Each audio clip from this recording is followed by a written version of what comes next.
Just a little housekeeping before we get started. In an effort to eliminate background noise and provide a continuous flow for our presenters, we will be muting all attendees during the presentation portion of the webinar. However, we have built in sufficient time in the end for questions. At the conclusion of the presentation, you will be able to unmute your lines and ask questions. We encourage attendees to please ask any questions they may have. If you have any questions during the presentation, you can also type them into the question box in your Zoom control panel, and I will make sure that they are addressed during the question and answer portion of the webinar. Now, let me introduce our presenters. Elena Smiley is co-chair of Meyer and Unkovic and Scott's Employment Law Practice Group. Her work focuses on employment discrimination claims, wage and hour claims, and matters involving breach of employment and non-compete agreements. She frequently advises companies on compliance with employment laws and wage and hour laws, and she counsels clients in termination and disciplinary action. Jason Metley focuses his practice on employee benefits. His work involves the representation of multi-employer and government plan sponsors. Jason handles matters dealing with plan design, drafting, and compliance with ERISA, the IRS code, and other laws applicable to employee benefit plans. So with that, I'll turn it over to Elena and Jason. All right, good morning, everybody. My name is Jason Metley. I'm happy to spend about the next hour with you and everyone else here this afternoon. As a housewarming item, my home office has a dual monitor setup, so if I appear to be looking out the window, I'm actually not looking out the window. I'm just looking at my other monitor as I go through this. So let me just take a moment or two and talk to you about our planned remarks for the day. Elena and I are going to spend probably the next 15 to 20 minutes going over the changes in the law that impact staffing on construction sites, as well as staffing in employment and other industries as well, that were occasioned by the Families First Coronavirus Response Act, which of course made important amendments to the Family Medical and Leave Act, as well as creating emergency paid sick leave. Once we get through an overview of the general legal considerations that the amendments to the law earlier this year brought about, we're going to open the floor up for questions from you to talk specifically about staffing issues in the construction industry that you're facing. And we have a hypothetical that we put together to hopefully guide that conversation and back and forth along. So after we get through our prepared remarks, so to speak, we would certainly encourage you to participate with any questions that you have. So what's in the Families First Coronavirus Response Act? The first bullet is basically a quotation from the Department of Labor's website. One of the purposes of the FFCRA was to combat the workplace impact from the pandemic, from the COVID-19, by reimbursing American private employers with tax credits for the cost of providing employees with paid leave taken for reasons specifically related to COVID-19. Now, this relief is temporary in nature. It is currently scheduled to sunset on December 31st, 2020, barring any extension, which at this point is impossible to foresee. One thing that's important to understand is that while most of the provisions of the Family Medical Leave Act apply only to employers with 50 or more employees, there are provisions in the Families First Coronavirus Response Act that make the Family Medical Leave Act applicable to, and other components applicable to employers with fewer than 50 employees. And another important note is that the legislation that was passed is not applicable to companies with more than 500 employees. So basically, the legal rules that we're going to be discussing today are applicable to employers with fewer than 500 employees. The other thing I'll mention before I get on into the substance of this a little bit further is to be cognizant as employers that all this legislation is accompanied by a poster requirement. So there is a notice requirement regarding these laws. If you're not aware of that, you should be. and you should find the applicable posters and have them hung wherever you have the rest of your workplace posters that are required by law. The poster is on the Department of Labor website. It looks like one-page poster. So let's talk about the Family Medical Leave Act component of this first. This slide is a refresher for the qualifying events that are currently recognized by the FMLA. The FMLA, of course, entitles an eligible employee to a total of 12 work weeks of unpaid leave during any 12-month period for the following qualifying events: because of the birth of a child, or in order to care for a child, because of the placement of a child with the employee for adoption or foster care, or in order for the employee to care for the spouse, the child, or the parent of the employee if any one of those individuals has a serious health condition. And it has to be because of a serious health condition that makes the employee, or if the employee themselves has a serious health condition that makes them unable to perform the functions of their position, they would be eligible for FMLA leave. The final qualifying event prior to this year was what I'll call the Armed Active Services or active duty qualifying event, which applied in certain circumstances if a covered individual had been notified of being called or ordered to covered active duty in the armed forces. And these provisions that Jason just discussed are only applicable to 50 or more employees, just so that's clear. Because if you're a small employer, you're not required to follow those requirements. So the coronavirus legislation this year added or amended the qualifying event definition by adding a new basis or a new qualifying event. And that is for when an employee is unable to work or telework due to the need to care for a child under the age of 18 if that child's daycare or school is closed on occasion of or due to the COVID-19 pandemic. And this is a provision that applies to all employers regardless of size. So if, for employers under 50 employees, they still need to recognize this qualifying event and provide FMLA leave to employees who are eligible for it. One of the reminders with this new basis for FMLA leave is that it doesn't have to be a child's school or a child's daycare that is closed as a result of COVID for the employee to be eligible for FMLA leave. If the child care provider of the child is a relative or a grandparent, and the grandparent or relative is unable to care for the child for a COVID-related reason, that would qualify the employee for FMLA leave as well. Now, this form of FMLA leave also, unlike all of the other forms or elements of FMLA leave, entitle the employee to paid leave, and we'll talk about the paid leave aspect of it shortly. But unlike all of the other FMLA qualifying events, this particular qualifying event implicates paid leave issues for the employee. The other thing that you should keep in mind with respect to the FMLA in this COVID era is that there are still other FMLA qualifying events that might be implicated in a way not previously implicated because of the COVID-19.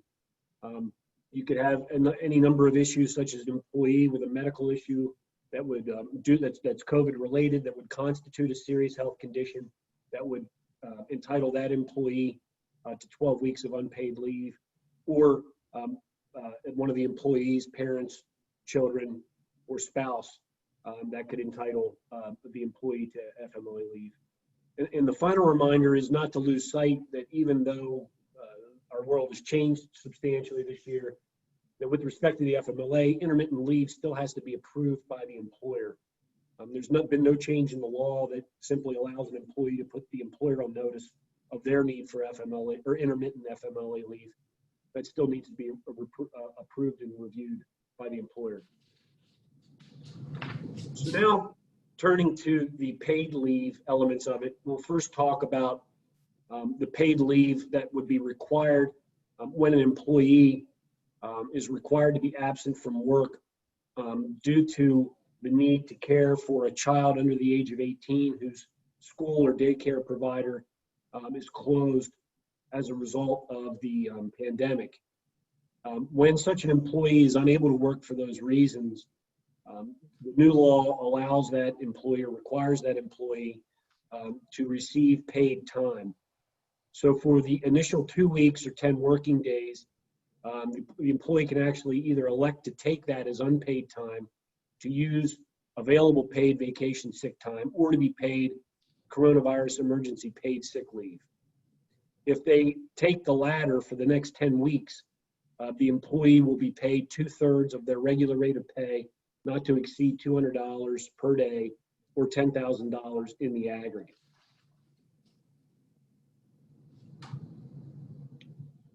Now, the changes in the law recognize other bases for paid coronavirus sick leave as well. And that's what we're going to review on the next couple slides.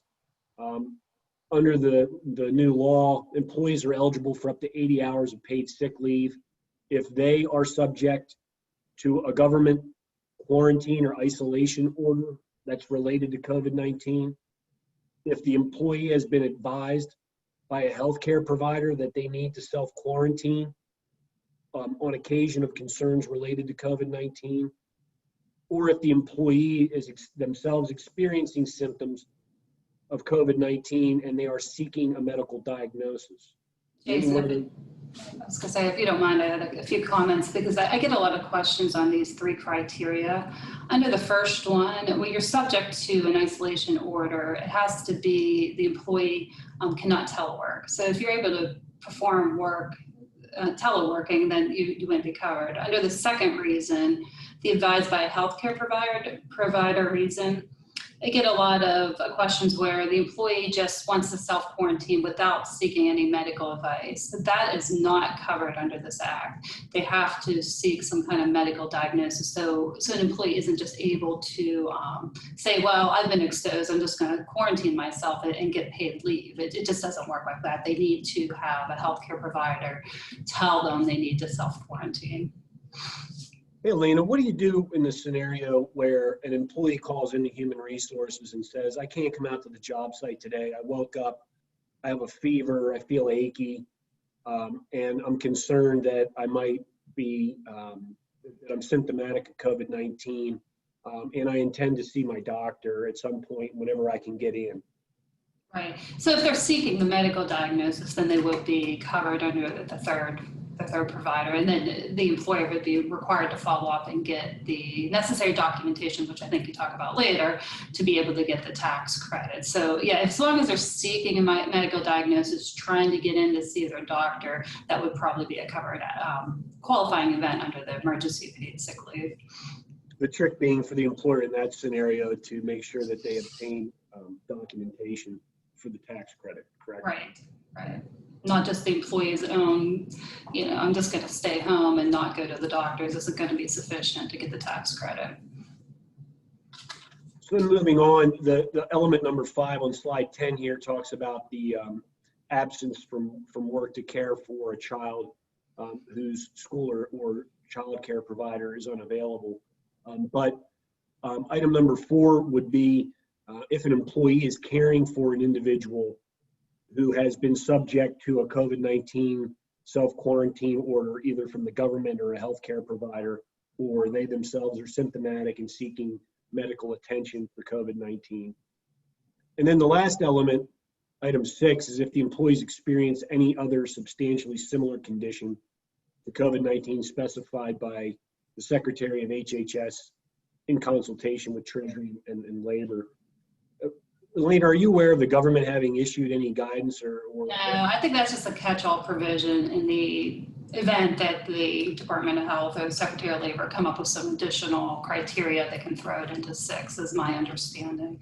But as of today, that hasn't happened yet. No, it has not. And for number 5, the caring for the son or daughter when the provider is unavailable, that also, the Department of Labor has issued guidance on that one. It does apply to children 18 and older if you're the primary caregiver and that person has a disability. So I've had that question a few times where, you have a disabled child that's in some kind of care facility and they're unable to go because of this, that may be a qualifying event also. So it covers adult dependents in addition to children dependents in some occasions. If they're disabled type provisions, yeah. Now, in terms of the pay that's required, if the leave is taken because the employee themselves has either been subject to a government quarantine order, their physician's quarantine order, or they are symptomatic and seeking medical attention, then the employee is entitled to receive paid leave equal to their regular rate of pay, with the maximum amount of pay during the leave not to exceed $511 per day or $5,110 in the aggregate. If the leave is taken for any of the other reasons that we reviewed, then the employee is entitled to paid sick leave equal to 2/3 of their regular rate of pay, with the maximum amount of pay during the leave not to exceed $200 per day or $2,000 in the aggregate. Elena, is there any magic in how the employer's supposed to calculate those amounts? Yeah, there is a lot of guidance that talks about, especially if you have like a part-time employee, they basically say average the hours over a 6-month period, what they would be typically being paid, or their typical work hours during a work week. So yeah, if there's specific questions, I'm happy to try to address those.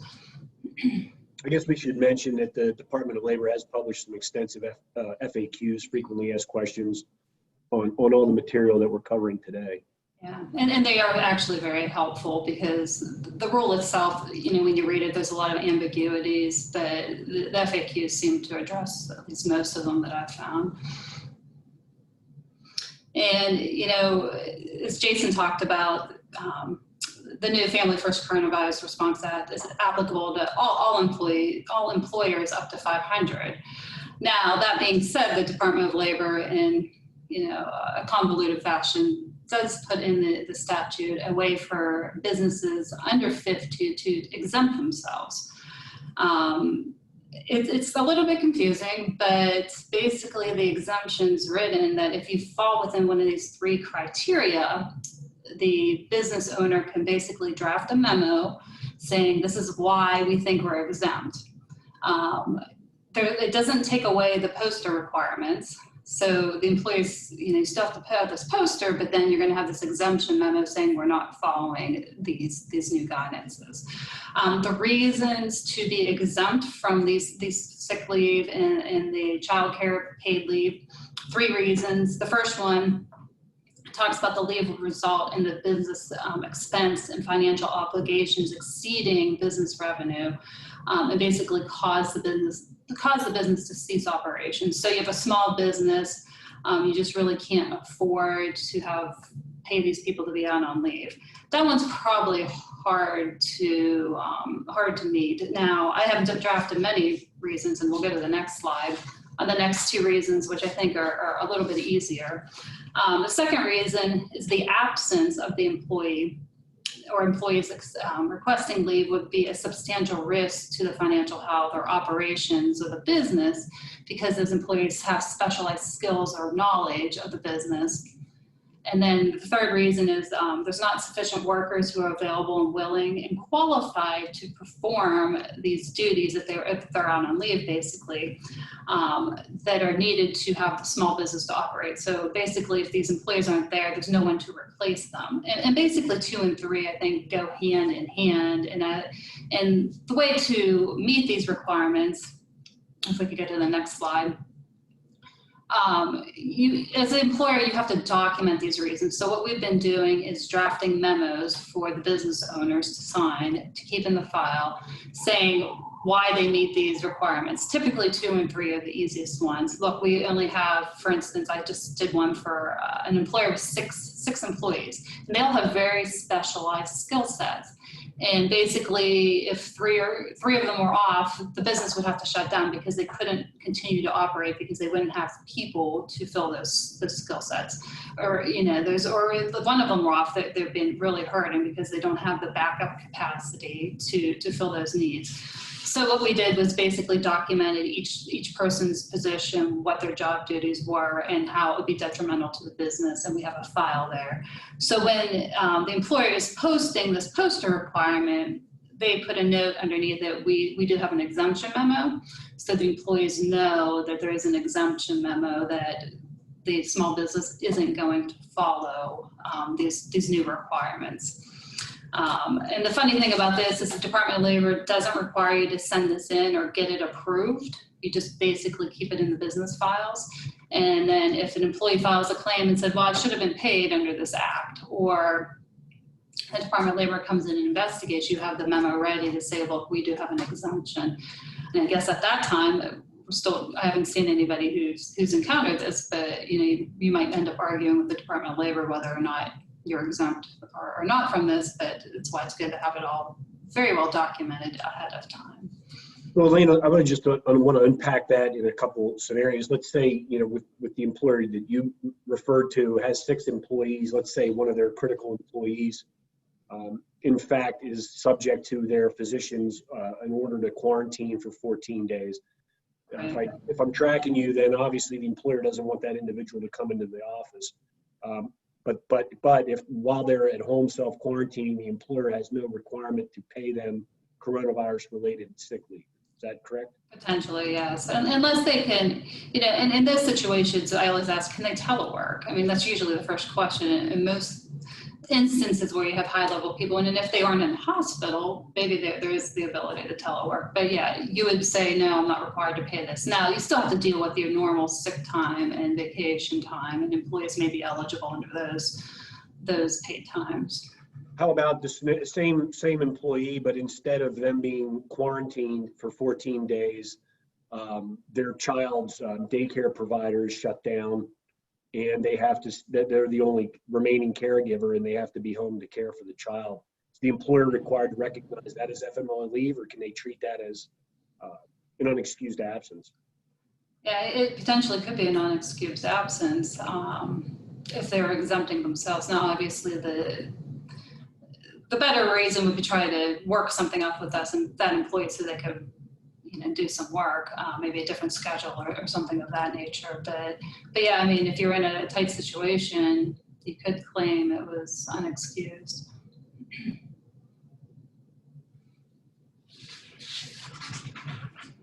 And then, I don't know, Jason or I, but the record keeping, basically, you get a tax credit for approved paid leaves under both portions of the act, the sick leave and the child care provision. Keep documentation. I think we touched on this before. It can't just be the employee saying, I'm going to stay home and quarantine. They must have some kind of medical provider telling them to do this. So you want to keep documentation of who that medical provider was, what was said. If there was a closure, get documentation of what school was closed in the event that you're trying to seek this tax credit later. You want to have some documentation that you've followed these 6 provisions of the rules.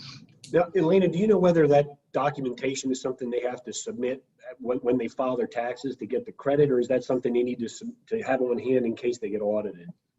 I am not sure how the tax credit's working. I think it's keep on hand just in case, but I think that's kind of stands to be told what the IRS is going to do with that. I'm assuming keep it in your records.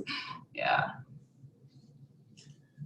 Okay, so that's sort of the end of our prepared remarks regarding the additional COVID-related basis for FMLA leave, as well as the paid leave requirements. And what we put together for the remainder of our time this afternoon is a hypothetical that hopefully engenders a little conversation and creates some questions for the audience. But just to set the stage for the hypothetical, we have a hospital project, and you can assume that the construction project is an expansion or renovation of an existing structure. It's not a new hospital. So it's a hospital that's operational, but it's either being expanded on or part of it's being renovated. And so the owner, obviously, of our hypothetical project is a hospital operator. They have a general contractor, and for this particular project, we're assuming the contractor has 3 subcontractors involved. One's doing carpentry work, one's doing electrical work, and one's doing HVAC work. So in our first slide, our scenario is one of the carpenters on the construction site ends up testing positive for COVID-19, and the owner of the project decides to shut the project down for the next 3 weeks. So the owner is getting everybody off of the job site. Elena, is paid coronavirus paid leave going to be owed to anyone under this circumstance? The answer to that one is no. The guidance clearly provides if a company project is shut down that you are not required to pay out paid leave because they don't meet one of these criteria. Now, going to the next one, the employees can collect unemployment for that period of time because they're out of work.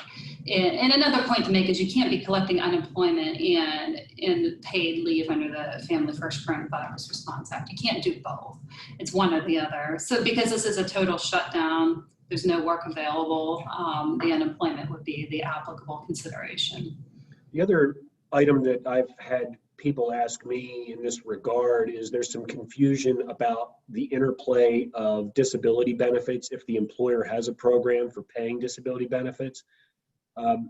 Merely because an employee might be covered and eligible for coronavirus paid sick time does not mean that they are disabled and therefore would additionally be eligible for disability benefits. If you've been ordered by the government, for example, to self-quarantine for 14 days, that might be the case despite the fact that you're never sick or you never become disabled.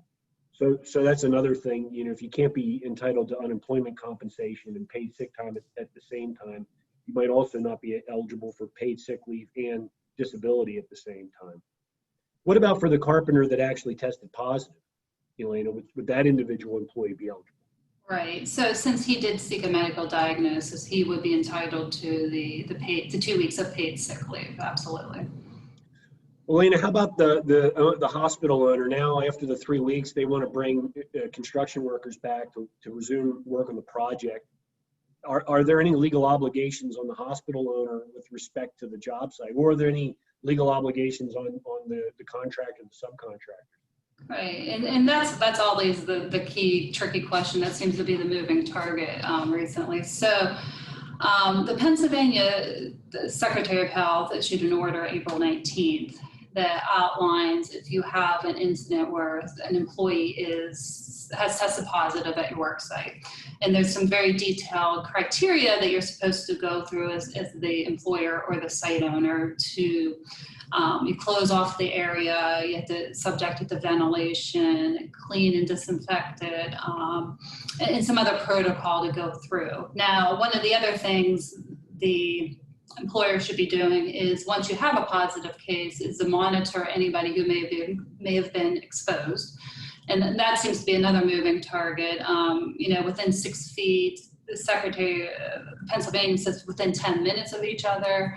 The CDC says 15 minutes, but you know, anybody who's had close contact and working with this person who tested positive, you want to notify them.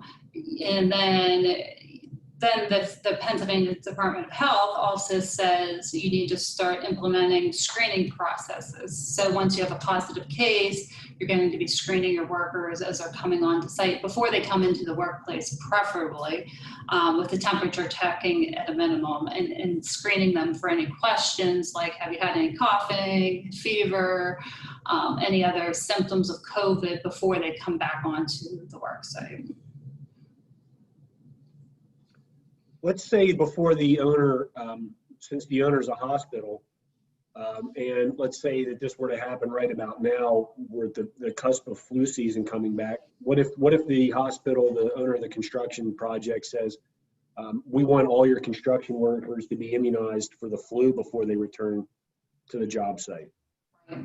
Would that be a measure that the hospital could ask for for the project? Yeah, I think they could require through their contract they have a requirement of that. I know my husband's a hospital worker and he has to get the flu shot every year, so it's a condition of his employment. So I think they could be asking people to get those immunizations to come back on their job site. Now there's certain religious exemptions that go along with that. But right. Mostly you can request it. All right, so moving ahead to the next slide. Finally, the project resumes. After the project resumes, Wendy Wirecutter tests positive for COVID-19, and she and 4 other electricians who were in direct contact with her all get sent home by their employer, who's the electrical subcontractor on the job. Who's entitled to paid leave in this scenario?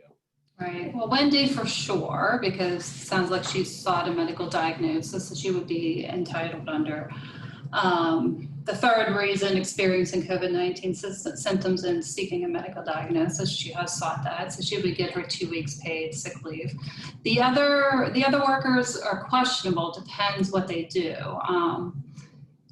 The act says to get the paid leave, you must either be experiencing symptoms, which they may not be, so they probably wouldn't be entitled to paid leave under that. Or another one, they could seek advice of a healthcare provider to self-quarantine. So just because the employer tells them to self-quarantine isn't a healthcare provider. So if I were the employer, I would tell them, okay, go home and talk to your doctors about what you should be doing. And then if their doctors say, okay, you should be self-quarantined for 14 days, then they get the paid sick leave under that act. And are there varying requirements for what constitutes direct contact between the CDC and the guidance that since we're in Pennsylvania, the Pennsylvania state has issued, or are they in conformity? Well, the state references the CDC. The CDC has been flip-flopping back and forth.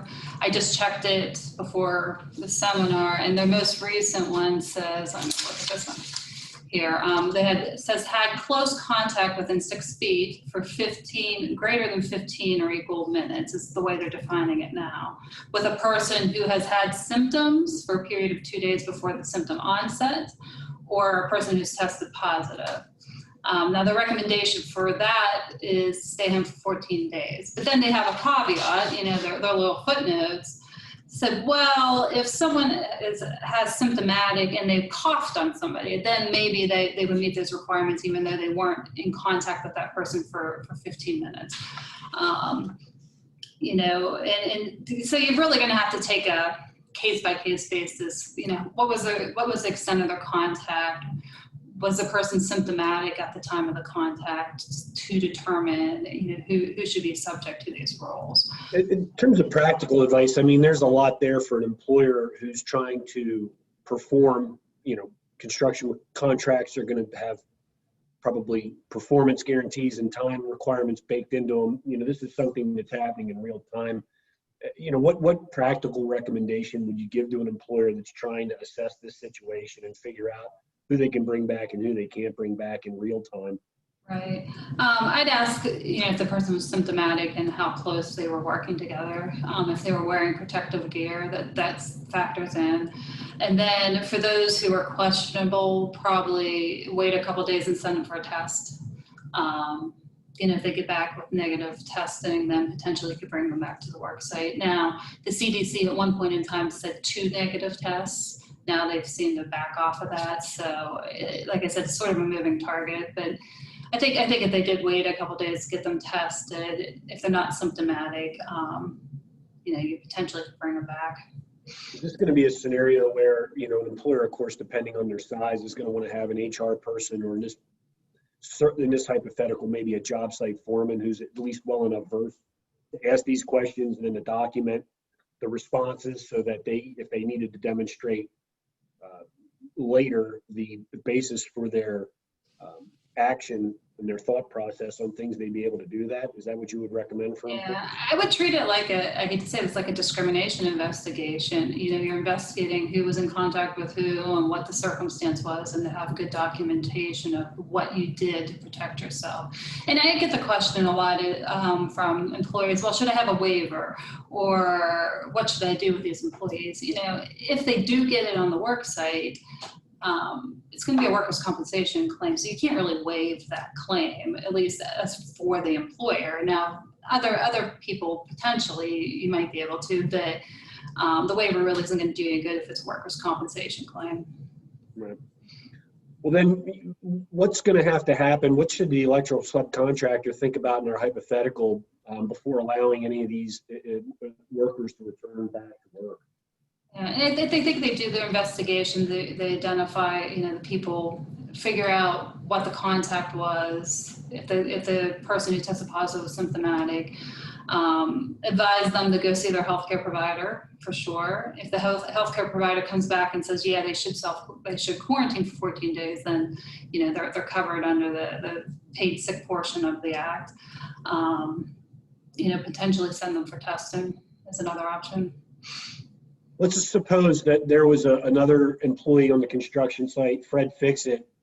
Fred was not in direct contact with Wendy, but after Fred learns about the situation involving Wendy, he goes to his foreman and says, I don't feel comfortable returning to work tomorrow now that I know that there's somebody on the construction project that's tested positive. What does that employer do with Fred? Yeah, and I get this scenario many times. I've had this question. A person just doesn't feel comfortable coming back to work, but they don't really have a medical diagnosis, so they're not entitled to paid leave. They're basically, just refusing to come to work. Now, what do you do with that situation? You may want to ask some different questions. What if Fred has an underlying medical condition? Potentially he could be eligible for other Family Medical Leave Act provisions, but he would need to document that. It's not just Fred saying, I don't feel comfortable. He needs to have a medical documentation of why he can't come back to work. So in that situation, I usually advise the employer, okay, Fred says he has a medical condition, then we need something from his doctor and work through the FMLA requirements, whether or not he can come back to work. If Fred just can't get this medical documentation, he just solely does not feel comfortable, then he's not covered. He's not protected. He's not covered by the Paid Sick Leave Act. And he's just basically refusing to come to work. Right. And maybe this isn't a perfect example for purposes of a construction site, but in another employment setting, just to raise it as a possibility, let's say, for example, the employer required all employees to wear a face mask except when they were at their individual workstation. And Fred came to the employer and said, I have X, Y, and Z medical condition and I can't wear a face mask. Doesn't the employer need to be careful about disability discrimination as well in that scenario? Yeah, typically I tell Fred to go get a doctor's note first of all, and then what are the options? So if he does have a disability, we'll assume he does.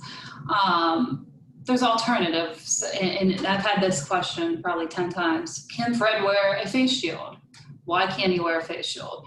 So consider those other options and make sure Fred is getting his doctor to send in a note. Okay, he can't wear a mask. Well, why can't can he wear a face shield instead? So that's usually the options I take. Has to be reasonable accommodation. Right. All right. So moving on to the sort of next set of circumstances here back at the hospital job. The employer, the electrical subcontractor, later learns that Wendy Wirecutter, she had tested positive for COVID-19 after she returned from an out-of-state vacation where she attended a motorcycle rally. So the electrical contractor says, well, I've learned from this example.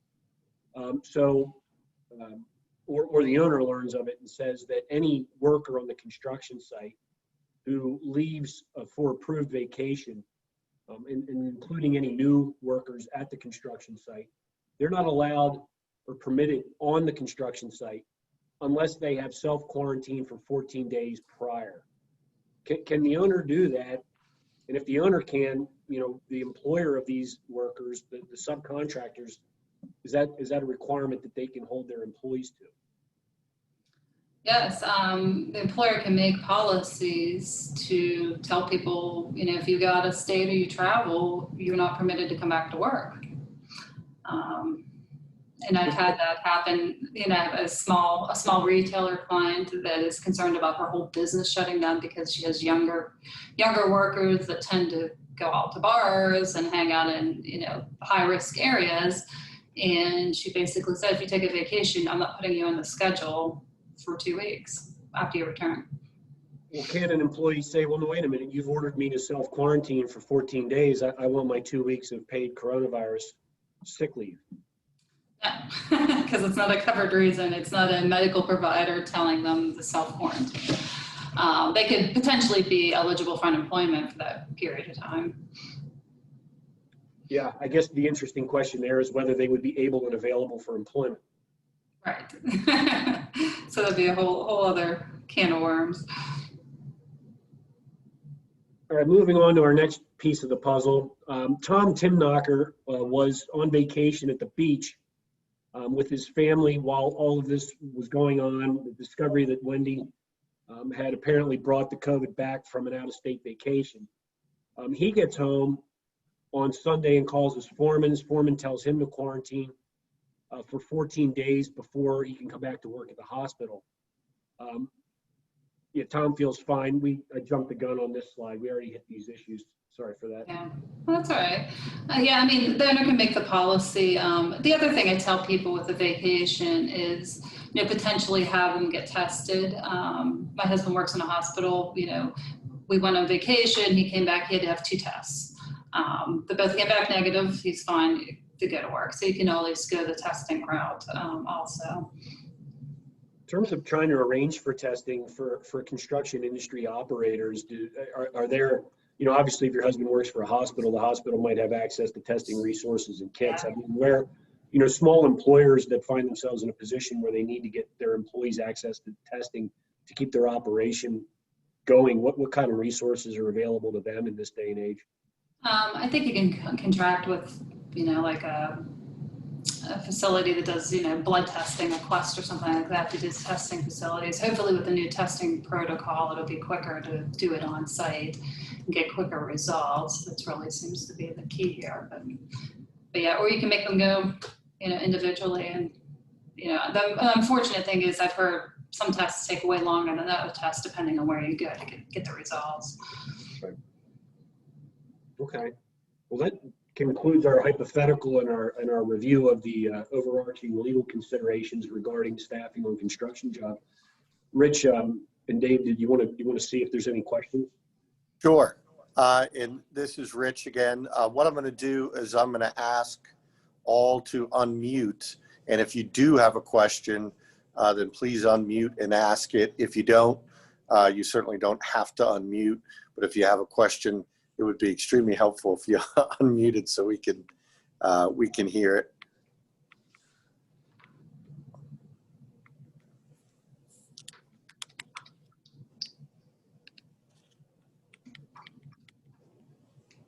Rich, I saw Jason's message there asking for any questions in the chat, but I haven't seen any pop up. Is there anything that you can see on your end that anybody had typed in? I do not. Okay. I'm going to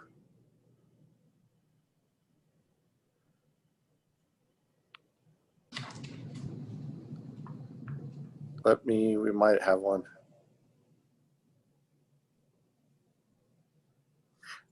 Question, there is a question that came up and the question is, does the employee have to request the paid leave? Well, I think, I'm sorry, go ahead. Go ahead. Yeah, I mean, if the employer knows of the circumstance, then they should be telling them. I mean, there should be policies out there. And that's another thing to think of is there's all these new policies and procedures. Are you keeping up with those in your handbook, your policy guidance? But yeah, if the employer, the supervisor, somebody knows of a situation that may be a qualifying event, then the employer must be offering this leave because the employee would be entitled to it.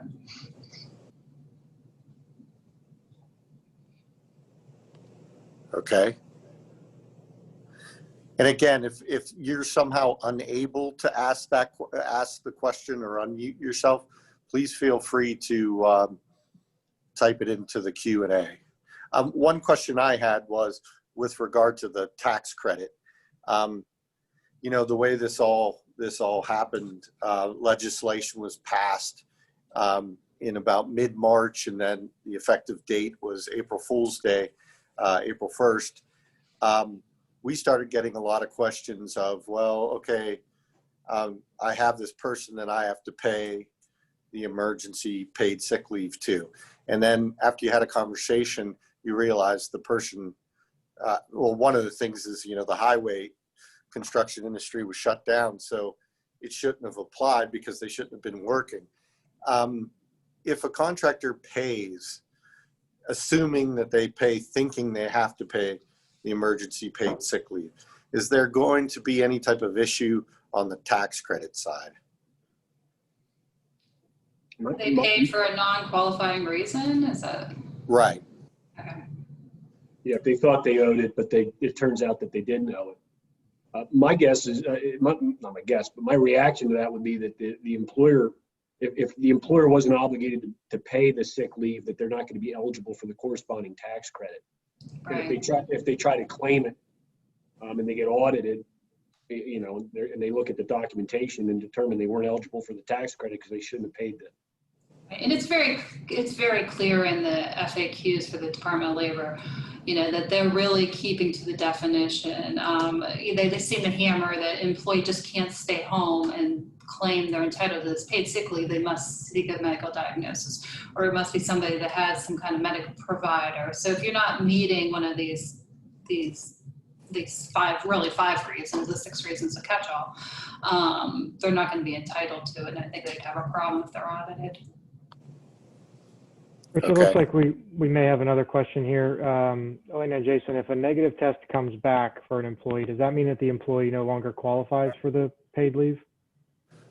Well, I think the time that they were waiting for that test, they would be qualified to be paid. And then once that test comes back and they're able to come back to work, then their leave would be cut off at that point in time. Thank you. And then maybe one other question that I had was, do you foresee, you mentioned, Elena, at some point, you know, somebody coming back and saying, I should have received it, but the company didn't offer it or provide it to me. Do you see, you know, do you foresee that becoming sort of a pandemic or epidemic on its own? People coming back saying, well, I should have received it. My employer didn't know anything about it, or said, no, I don't get it. Yeah, and typically I think what's going to happen, similar to a wage and hour investigation, is they'll file a complaint with the Department of Labor. The Department of Labor is going to come in and audit the employer and say, where's your policy? What did you tell your employees? And then when you haven't, they may start talking to your employees and say, how many of you had this type of leave that didn't get paid for? So be careful with that. Okay. Hey, Elena, let me ask you a question that just came to mind. Is there any special consideration, in addition to those that we've talked about, for an employer in the city of Pittsburgh? Well, yeah. The city of Pittsburgh, at the same time that all this is going on March 15th, implemented the City of Pittsburgh Paid Sick Leave Act, which gives sick leave requirements for employees working within the geographical boundaries of the city of Pittsburgh, which includes some of these same reasons in the Family First Coronavirus Response Act. So it's a requirement to pay paid sick leave time. It's accrued on a basis of 1 hour for every 35 hours worked, I believe. And then if you're under 15 employees, you don't have to pay it right now for a year. If you're over 15 employees, it's paid leave up to 40 hours, I believe, paid sick leave that's accrued. So, and it's only applicable for employees working in the city. So there would be some sick leave time available. So if the employer has an office, let's say down in the Strip District, but the construction project's happening out in Monroeville, those employees working on that construction project wouldn't be eligible for this. They need to physically be working in the city. Yeah, and then vice versa. You know, I have clients with accounting firms outside in suburbs that are sending their accountants to audit people in the city of Pittsburgh. Now they're working within the city and then tracking those hours that they're actually working here. Now you can have paid, typically in those situations, my clients have generous paid sick and vacation leave that would cover the same time that's applicable for the Pittsburgh Paid Sick Time Act. So.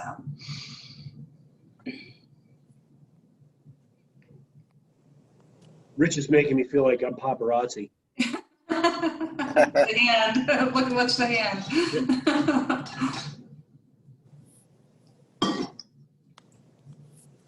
Any other questions?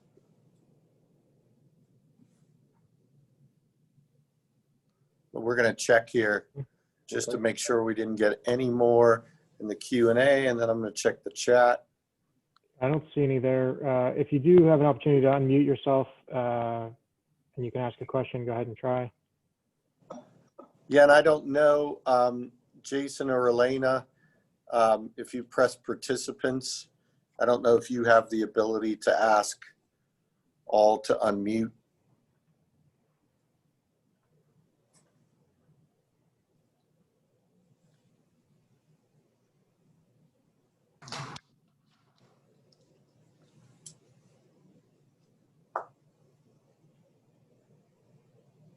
I don't see that. And I think I think I'm safe in saying the fact that if people did have questions after, they could certainly contact you to help answer the questions.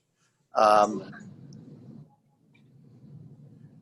then we're getting something. The other thing is, if you want to ask a question, you can also hit raise your hand, and then we can see that. So I'll give it about a minute, because I really want to provide people with sufficient access to ask questions.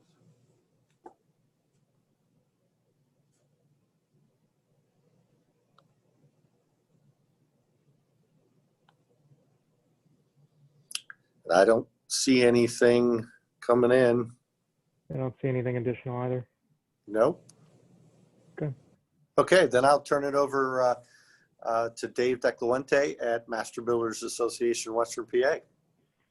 Thanks, Rich. And thank you, Jason and Elena. I appreciate the opportunity this afternoon for you to help educate some of our contractors and our employers on the nuance of this. I think the examples and the scenarios that you gave were practical and really helpful, and certainly put it in terms that I think can help all of us apply them, on our daily lives here. We've been fortunate in Western Pennsylvania, certainly from a COVID-19 standpoint, both in the community and on our job sites. We haven't had a lot of exposure, and that's been great. And I certainly hope that continues. But just like the timing of this, as well as reinforcing of safety and best practices, I think we need to continuously be aware that just because we've been fortunate and that we haven't seen an uptick in the last few months or many cases at all, that we still need to be mindful that it's present and certainly could impact us. So I do appreciate Rich and staff at CAWP, as well as our staff, for helping to coordinate and support this. But again, primary thanks go to Jason Metley and Elena Smiley with Myron Kovic and Scott. So thank you both again for the time this afternoon and all the information. You're quite welcome. Appreciate everybody. If you have any contact information, it's on the screen there. And Rich, I believe at the beginning you did say that this will be available for those that couldn't attend, and we'd make that available afterwards. Is that correct?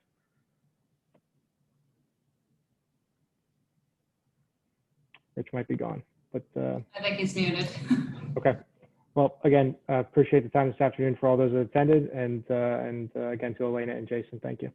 Thank you. Appreciate it. Have a great day. Take care. Too.